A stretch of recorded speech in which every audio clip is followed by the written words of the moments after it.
Hahaha, apa kabar sahabat artikel view? Kali ini saya akan membacakan lanjutan alur cerita kisah CO muda berpura-pura culun. Tapi, sebelum mendengarkan kisah ceritanya, silahkan cari posisi yang nyaman dan jauhi keramaian. Dan jangan lupa pasang headsetnya. Dan inilah alur cerita kisah CO muda yang berpura-pura culun. Episode 286. Kisah CO muda yang berpura-pura culun. Tuan Ariel, jika Anda memiliki penjelasan, Anda dapat memberikan pesanan Anda. Nama Randy Lu untuk Ariel diubah dari saudara menjadi Tuan, yang adalah apa yang dia ungkapkan rasa hormat. Perusahaan Randy Lu memiliki cabang di kota-kota besar tingkat pertama di Indonesia. Tetapi di Jakarta, ia masih berada dalam jarak tertentu dari kelas atas yang sebenarnya. Dan keberadaan seperti keluarga Wibowo berada di luar jangkauannya. Ini adalah pertama kalinya Ariel menggunakan reputasi keluarga Wibowo untuk berpura-pura menjadi harimau. Merasa sangat tidak nyaman. Tetapi kali ini tidak akan berhasil jika dia tidak berpura-pura menjadi harimau. Jika dia sendirian di Pulau Bali, dia bisa menghadapi keluarga Sangkala sendirian. Tetapi dengan Kauri di sisinya, dia harus melakukannya, memikirkan solusi yang lebih komprehensif untuk ini. Keluarga Ikram alias Sangkala. Tolong pukul aku. Tapi jangan ungkapkan identitas asliku. Aku tidak ingin menimbulkan banyak masalah, kata Ariel. Ya, kata Randy Lu, untuk masalah ini, ketika saya kembali ke Jakarta di masa depan, saya akan menemukan cara untuk berterima kasih. Ariel melanjutkan, Tuan Ariel, ini hanya sedikit usaha. Anda tidak perlu mengambil hati, kata Randy Lu. Ariel tersenyum. Jika dia tidak meminta sesuatu, bagaimana dia bisa mengambil inisiatif untuk membantu? Pikiran pengusaha seperti itu. Ariel tahu yang terbaik. Tetapi kantor pusat Randy Lu ada di Jakarta. Dia pasti berharap untuk diakui oleh kelas atas nyata di Jakarta. Jika dia memiliki kesempatan di masa depan, tidak akan sulit untuk membawanya ke lingkaran ini. Dan ini adalah Ariel. Ditakdirkan untuk melakukannya. Mengapa disebut melampaui keluarga Wibowo? Bukan hanya unggul secara finansial, tetapi juga status sosial. Ariel akan membiarkan orang-orang di Bandung yang mengira dia sudah mati tahu bagaimana tuan muda keluarga Wibowo adalah blockbuster dan bagaimana menginjak-injak keluarga Wibowo yang pernah memandang rendah dirinya. Dia harus memberitahu Arjun bahwa kata-kata yang fasih bukanlah keterampilan yang sebenarnya. Pada saat ini, Ikram telah kembali ke rumah. Wajahnya pucat. Di seluruh Pulau Bali, tidak ada yang berani membiarkan dia kehilangan muka. Tidak ada yang bisa tidak memanggilnya Tuan Muda Ikram. Tapi hari ini, seorang pria tak dikenal membuatnya kalah. Dia dipermalukan dan dipermalukan. Jika balas dendam ini tidak dilunasi, kata Ikram akan menjadi lelucon di Pulau Bali mulai sekarang. Ada apa denganmu? Siapa yang bisa membuatmu marah? Tuan Muda Ikram. Chandra berjalan ke ruang tamu. Melihat bahwa wajah Ikram tidak terlalu baik dipandang. Dan bercanda sambil tersenyum. Kakek, cucumu kehilangan wajahnya hari ini. Kamu masih ingin tertawa? Ikram berkata tanpa daya. Dengarkan ini. Chandra tertawa lebih bahagia. Jarang melihat Ikram kesek. Dengan reputasinya di Pulau Bali, masih ada orang yang berani memprovokasi dia. Tentu saja aku harus tertawa. Tidak banyak kesempatan seperti ini. Beritahu kakek apa yang sebenarnya terjadi yang membuatmu menderita. Chandra bertanya dengan rasa ingin tahu. Kakek, saya pergi ke pelelangan hari ini untuk membeli kalung abadi. Untuk calon menantu Anda. Siapa yang tahu di mana seorang bocah liar. Dan dia benar-benar bertarung melawan saya. Dan tawarannya mencapai 300 juta. Biarkan aku kehilangan wajahku di lelang. Kata Ikram. Benda kecil ini sepadan dengan kemarahanmu. Chandra menggelengkan kepalanya tanpa daya. Dan berkata, kamu tidak terlalu muda. Mengapa kamu tidak bisa belajar untuk tetap tenang? Dan dia juga menderita kerugian besar dengan menghabiskan 300 juta untuk membeli kalung. Kamu seharusnya bahagia. Ikram tidak peduli berapa harga kalung itu. Dia menginginkan wajah. Kakek, saya malu. Juga keluarga kita sebagai keluarga Sangkala. Sekarang saya tidak tahu berapa banyak orang yang menunggu untuk melihat lelucon keluarga Sangkala. Kata Ikram, jangan bawa topi untuk keluarga Sangkala. Bagaimana hal semacam ini bisa ada hubungannya dengan keluarga Sangkala? Chandra tahu alasan mengapa Ikram mengatakan ini dengan sengaja.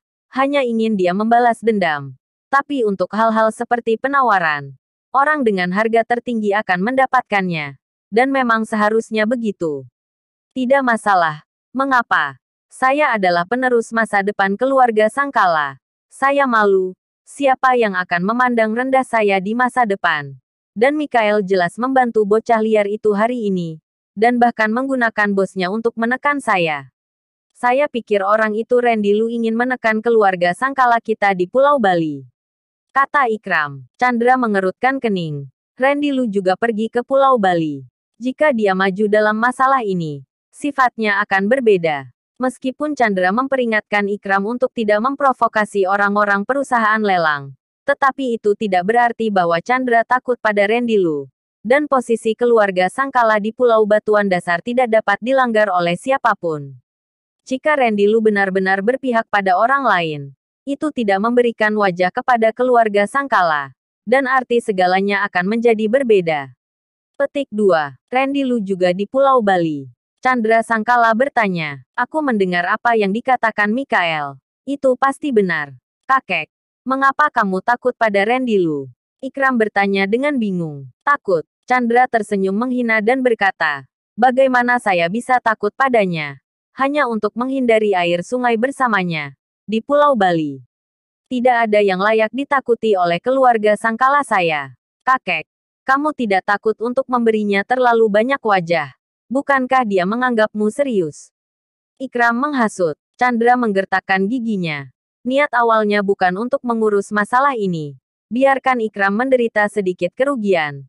Belajar pelajaran. Dan dapat bekerja lebih tenang di masa depan. Tetapi sekarang Randy Lu terlibat dalam masalah ini. Dia tidak bisa mengabaikannya. Pulau Batuan Dasar milik keluarga Sangkala. Bukan Randy Lu. Jika dia ingin terus berkembang di Pulau Bali, dia harus melihat wajah keluarga Sangkala. Daripada berani melawan keluarga Sangkala. Serahkan masalah ini pada kakek.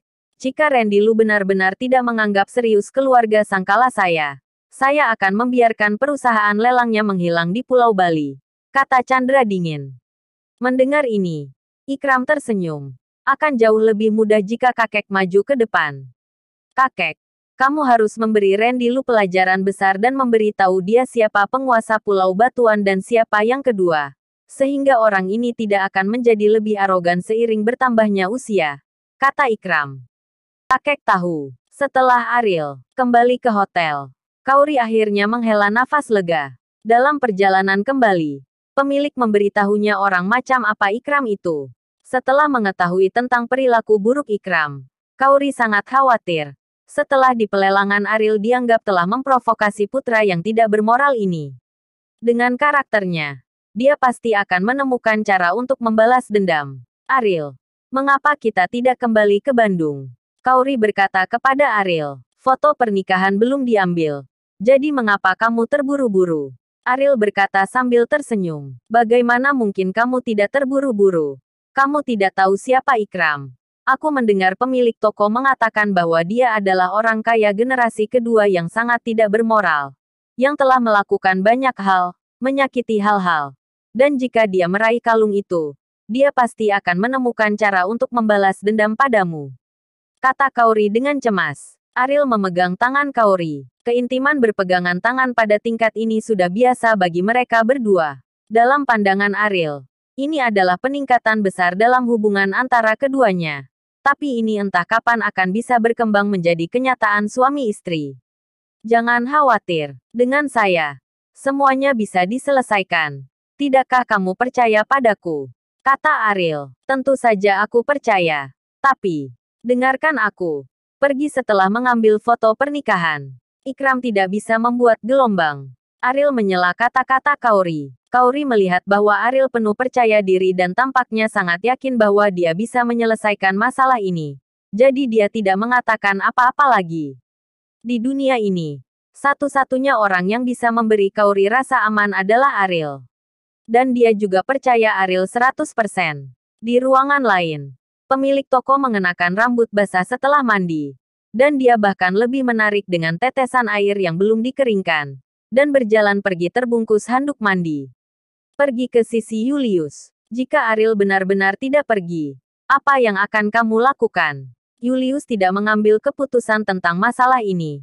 Karena jika dia tidak pergi, kemungkinan besar dia akan terpengaruh oleh kolam ikan. Tetapi jika dia pergi, dia mungkin melewatkan pertunjukan yang bagus. Apakah menurutmu Ariel akan tertawa terakhir? Julius bertanya. Pemilik toko tidak bisa menahan tawa dan berkata, tertawa di akhir. Maksudmu Ariel dapat dibandingkan dengan Ikram di Pulau Bali. Kata-kata semacam ini memang tampak sedikit lucu. Dan tidak percaya bahwa, bagaimanapun, keluarga Sangkala telah berakar di Pulau Batuan Dasar selama bertahun-tahun dan memiliki latar belakang yang mendalam. Bagaimana mungkin orang luar dapat menanganinya?